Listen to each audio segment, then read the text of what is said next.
घर में हर तरफ रौनक थी। दीवारों पर झिलमिलाते दिए, खुशबूदार फूलों की मालाएं और चेहरे पर मुस्कानें। हर ओर ऐसा माहौल था जैसे खुशियां खुद उतरकर इस घर में आ गई हों। बड़ों के चरण छूते बच्चे, महिलाओं की हंसी और ढोलनगाड़ों की गूंज। सच में यह घर किसी त्योहार से कम नहीं लग रहा था। पर उसी रोशनी से भरे इस घर में एक कोना ऐसा भी था जहां उजाला नहीं बल्कि सायों का घेरा गहराता जा रहा था। वहां बैठी थी बुआ, जिनकी आंखों में वह चमक नहीं थी जो खुशी में होती है, बल्कि एक ठंडी सी ईर्ष्या की परछाई थी। उनके मन में स्नेह की जगह एक धीमी जलती आग थी। ईर्ष्या, अहंकार और खुद को पीछे छूट जाने का दर्द। उसी वक्त पास में बैठा छोटा सा पोल्टू, जिसकी उम्र मुश्किल से 7-8 साल होगी, अपनी मासूम आवाज में पूछ बैठा, बुआ, सब लोग हंस रहे हैं, आप क्यों चुप हैं? तबीयत खराब है क्या? बुआ ने हल्की मुस्कान ओढ़ ली, पर आंखों में वही जलन चमक उठी। उन्होंने पोल्टू के सिर पर हाथ फेरते हुए कहा, कुछ नहीं बेटा, बस यूं ही सोच रही हूं। जब तक वो अहाना इस घर की लाडली बनी रहेगी, हमारी जगह कौन देखेगा? सारी रोशनी तो उसी पर पड़ती है, हम तो बस परछाई बनकर रह गए हैं। उनकी आवाज में शहद में लिपटा जहर था, जिसका मतलब मासूम पोल्टू नहीं समझ सका, पर उसे एहसास हो गया कि कुछ तो ठीक नहीं है। दिन बीतते गए। त्योहार की तैयारी जोरों पर थी। घरवाले उल्लास में डूबे थे, और अहाना उस घर की छोटी बहू, सबकी नजरों में मान सम्मान की प्रतीक बनी हुई थी।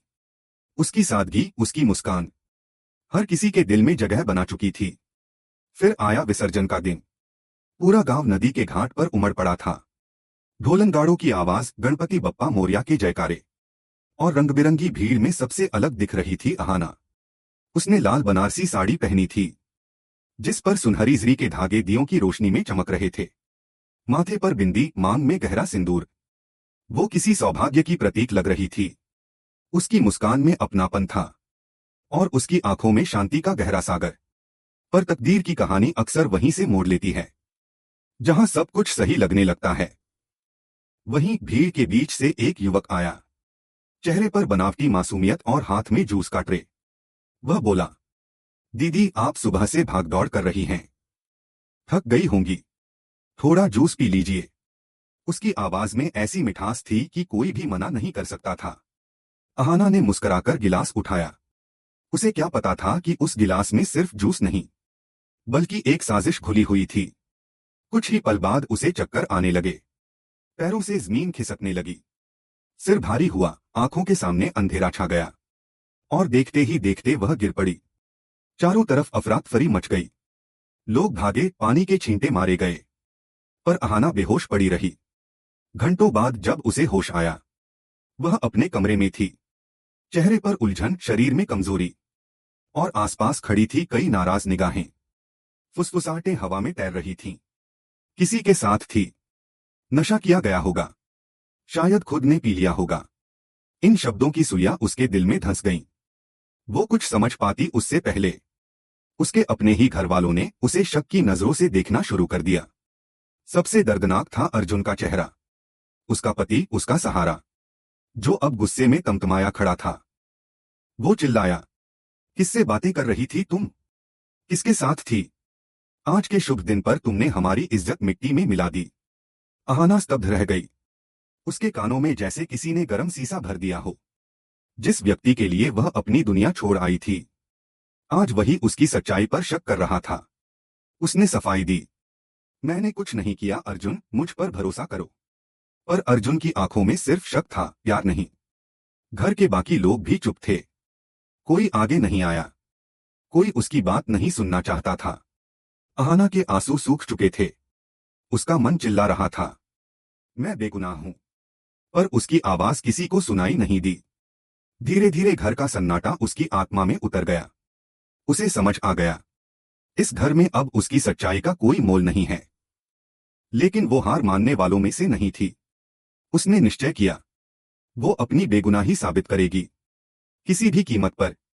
रात लंबी थी और हवा में बेचैनी घुली हुई थी। अहाना चुपचाप अपनी खिड़की के पास बैठी थी। बाहर दूर मंदिर की घंटियों की आवाज आ रही थी, पर उसके मन में शांति नहीं, तूफान था। उसके दिल में एक ही सवाल घूम रहा था, आखिर ये सब हुआ कैसे? किसने किया? और क्यों? वो जानती थी अगर वो सच नहीं खोजेगी तो उसकी इज्जत हमेशा इस झूठे इल्जाम के बोझ तले दब जाएगी। अगली सुबह उसने बिना किसी को बताए अपने माथे पर आंचल रखा और घर से निकल गई। गांव की पगडंडी पर चलते हुए उसके कदम भारी थे, पर दिल में एक जिद थी, सच्चाई जानने की, अपनी आत्मा को मुक्त करने की। कई लोगों से पूछताछ की, घाट पर मौजूद लोगों से, वो सब जिन्होंने विसर्जन के दिन कुछ देखा या सुना था। अधिकतर ने बस इतना कहा, हमने तो देखा कि तुम बेहोश हुई थी। पर एक बूढ़े फूल वाले ने धीरे से कहा, बिटिया, जूस वाला लड़का कुछ घबराया हुआ था, लगता था जैसे किसी के इशारे पर काम कर रहा हो। बस इतना सुनना था कि अहाना के भीतर आग लग गई। अब दिशा साफ थी, उसे उसी लड़के तक पहुंचना था। 3 दिन की तलाश के बाद अहाना ने उसे देखा, गांव के बाहर एक पुराने वीरान मकान के पास। वो किसी से धीरे धीरे बात कर रहा था। अहाना ने छिपकर देखा, वो बात कर रहा था बुआ से। उसकी सांस रुक गई। उसकी आंखों के सामने जैसे पूरा सच खुल गया। जिस बुआ को वो परिवार का सम्मान मानती थी, जिसके लिए हमेशा आदर रखती थी, वही उसकी बर्बादी की वजह थी। बुआ ने उस युवक से कहा, ले ये पैसे, किसी को कुछ नहीं पता चलना चाहिए। अगर जुबान खोली तो तुझे ही दोषी ठहराया जाएगा। वो शब्द सुनते ही अहाना का दिल सन्न रह गया। उसका मन कांप उठा, पर उसने खुद को संभाला। उसके पास मोबाइल था। उसने ऑडियो रिकॉर्डर चालू कर दिया। हर शब्द, हर आवाज अब उसके फोन में कैद हो चुकी थी। अब उसके पास सच्चाई थी, पर चुनौती थी उसे साबित करने की, क्योंकि परिवार अब भी उसके खिलाफ था। वो शाम को जब घर लौटी तो घर का माहौल बदला हुआ था। लोग इकट्ठे थे जैसे कोई पंचायत बैठी हो। बीच में अहाना को खड़ा किया गया था। उसकी सास दुर्गा देवी ने कठोर स्वर में कहा, बहुत हुआ अहाना, अगर तुम सच में निर्दोष हो तो कोई सबूत दिखाओ, वरना इस घर में तुम्हारे लिए कोई जगह नहीं है। घर में सन्नाटा छा गया। सबकी नजरें अहाना पर थीं।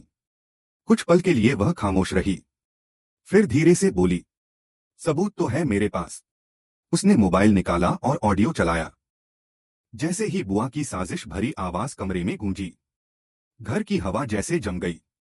हर शब्द एक बिजली की तरह सबके दिलों पर गिर रहा था। उसे जूस में नशा मिला देना, उसे कोई कुछ कह नहीं पाएगा, बाकी मैं संभाल लूंगी। ये आवाज थी बुआ की। वही बुआ जो हमेशा भक्ति और नीति की बातें करती थी। सभी के चेहरे उतर गए। ओल्टू की आंखों में आंसू थे। वह डर के मारे बुआ को देख भी नहीं पा रहा था। अर्जुन वहीं खड़ा था। चेहरे पर गुस्सा गायब था। अब सिर्फ पछतावा था। उसे एहसास हुआ कि उसने अपनी ही पत्नी को झूठे इल्जामों में धकेल दिया था। दुर्गा देवी की आंखों में आंसू थे, लेकिन इस बार वो अपनी बहू के लिए थे। उन्होंने बुआ की ओर देखा और कहा, बहुत शर्म की बात है, घर की औरत होकर तूने अपनी ही बहू के मान सम्मान के साथ खेला। बुआ कुछ बोल नहीं पाई। उसके होंठ कांप रहे थे। चेहरा सफेद पड़ चुका था। घर के बाकी लोग चुप थे। किसी के पास कुछ कहने को नहीं था।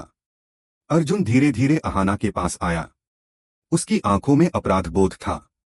वो बोला, अहाना, मैं बहुत शर्मिंदा हूं। मैंने तुम्हारे भरोसे को तोड़ दिया। मुझे माफ कर दो। पर अहाना अब वह पुरानी डरी सहमी औरत नहीं रही थी। उसकी आवाज शांत थी, पर उसमें एक अदम्य ताकत थी। वह बोली, अर्जुन, माफ तो मैं तुम्हें कर दूंगी, पर अब मैं इस घर में एक पल भी नहीं रह सकती। जहां भरोसा नहीं वहां रिश्ता नहीं। सन्नाटा छा गया। उसने अपना छोटा सा बैग उठाया, जिसमें बस कुछ कपड़े और अपने सपने थे, और बिना किसी को देखे सीधे दरवाजे से बाहर चली गई। उसके कदम भारी थे, पर आत्मा हल्की, क्योंकि उसने अपने अंदर का डर वहीं छोड़ दिया था। गांव के बाहर मंदिर के पास बैठकर उसने आसमान की ओर देखा। हवा में हल्की ठंडक थी, और उसके होठों पर एक शांत मुस्कान थी। उसने खुद से कहा, अब मैं किसी के नाम से नहीं, अपने नाम से जीऊंगी। वहीं उसने कसम खाई कि अब वह अपनी सच्चाई इतनी मजबूती से दुनिया के सामने रखेगी कि फिर कोई औरत किसी झूठे इल्जाम का शिकार न बने। उस रात जब गांव में सब सो रहे थे, अहाना के भीतर एक नई रोशनी जल चुकी थी।